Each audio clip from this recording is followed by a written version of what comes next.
అసలు రాముడి యొక్క జన్మ ఎంత విశేషమైందండి. దశరథ మహారాజు కొన్ని సంవత్సరాలు సంతానం లేక అలమటించిపోయాడు. రాజ్యానికి వారసులు లేరు.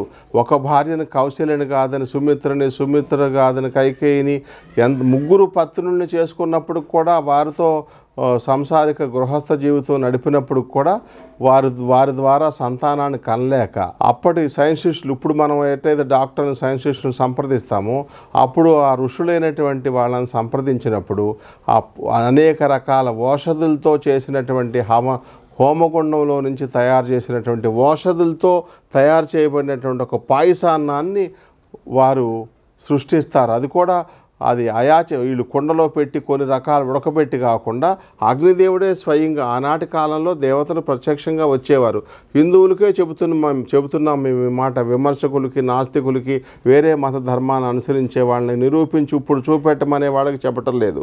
హిందూ ధర్మాన్ని, హిందూ శాస్త్రాన్ని ఒప్పుకునే వారి కోసమే ఈ యొక్క ప్రవచనం.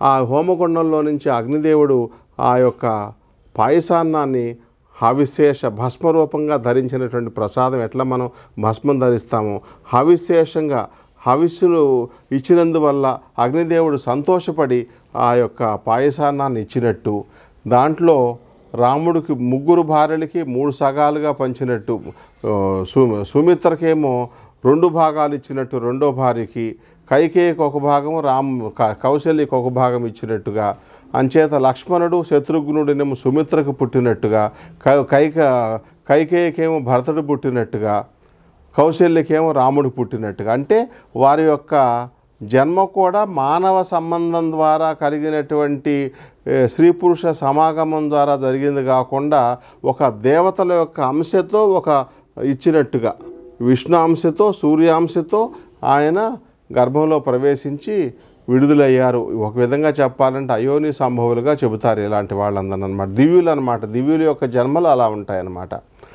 అంచేత బాలుడుగా అయోధ్యలో పుట్టారు కనుక ఆయన దశరథ నందనుడుగా, దాశరథి అని పేరు ఆయనకి, కౌశల్య నందనుడు అనమాట. అంచేత ఆ రాముడు గురించి ఎంత చెప్పుకున్నా తరివిడితే మధురమైనటువంటిది రామనామం అని చెప్పి అనేక మత గ్రంథాల్లో చెప్పబడిందనమాట.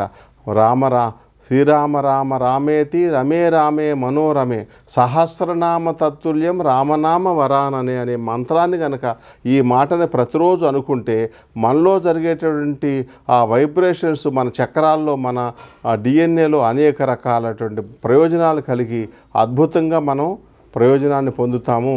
ఆ రాముడి యొక్క, విష్ణుదేవుడి యొక్క, సూర్యదేవుని యొక్క అనుగ్రహాన్ని పొందుతాము. ఎప్పుడైతే సకల లోక అధిష్టాత అయినటువంటి ఆ విష్ణాంశ సంభూతుడైన రాముడిని మనం ధ్యానిస్తున్నామో, పూజిస్తున్నామో, సకల లోకలో ఉండేటువంటి సకల దివ్యులైనటువంటి దేవతలందరూ కూడాను మనకి వశవర్తులై మనకి అనుకూలంగా ప్రవర్తిస్తారు. నవగ్రహాలు కూడా అనుకూలంగా ప్రవర్తిస్తారంటారు. రామాయణాన్ని గాయత్రి మంత్రం యొక్క అర్థంగా చెబుతారు. ఏదైతే నవగ్రహాల్లో ఏ మహాదశలో, ఏ అంతర్దశ, ఏ వేదశ ఎట్లా జరుగుతున్నప్పుడు, ఏ రామాయణంలో, ఏ సర్గలో, ఏ కాండంలో ఏ చదివితే ఆ ఫలితాన్ని, దుష్ట ఫలితాలని మనం పొందకుండా ఉంటామో కూడా, ఏ రత్నాలు, ఏ జపాలు, ఏ హోమాలు, ఏ ఖర్చులు లేకుండా కూడా ఒక రామాయణాన్ని మనం చేతిలో ఉంచుకున్నప్పుడు అద్భుతంగా మనకు మంచి ఫలితాలు రావటం శాస్త్రంలో చెప్పబడింది, పురాణాల్లో చెప్పబడింది. అంతేకాకుండా రాముడు ఆధ్యాత్మిక కూడా ప్రతినిధి అన్నమాట. ఏది కర్మకాండాలను అనుసరించి చేసేటువంటి విధి విధానాలకే కాకుండా రాముడు అధ్యాత్మ రామాయణం అనేటువంటి ఒక రామాయణం కూడా ఉంది.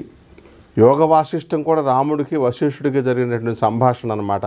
అంటే ఆయన ఒక హిందూ సమాజంలో, సనాతన ధర్మంలో కర్మ సిద్ధాంతమే ఉపాసనాకాండే కాకుండా జ్ఞానకాండకు సంబంధించినటువంటి నేను దేహం కాదు, నేను ఆత్మనై ఉన్నాను అనేటువంటి ఒక గొప్ప ఆధ్యాత్మిక తత్వాన్ని కూడా ఆంజనేయుడికి, సీతమ్మ వారికి ఉపదేశించినట్టుగా, వారి ద్వారా పరంపర ముందుకు వెళ్ళినట్టుగా ఒక గొప్ప గురుత్వాన్ని కూడా ఆయన పొందారు. కృష్ణం వందే జగద్గురు అంటమే తెలుసు కానీ మనం అంతకంటే ముందు రాముడు కూడా గొప్ప గురుత్వాన్ని వశిష్ఠుడి ద్వారా తన గురుత్వాన్ని పొంది, అయితే కృష్ణుడేమో సాందీపుడి దగ్గరికి తను వెళ్ళి నేర్చుకున్నాడు. ఉజ్జయిని సాందీప ఆశ్రమానికి వెళ్ళి నేర్చుకున్నాడు. రాముడేమో వశిష్ఠుడిని ఎంట ఉంచుకుని, విశ్వామిత్రుడిని వెంట ఉండి తన ఎంట ఉంచుకుని వశిష్ఠుడిని ఆయన విద్యను అభ్యసించాడనమాట. అందరికీ శుభం కలుగునుగాక.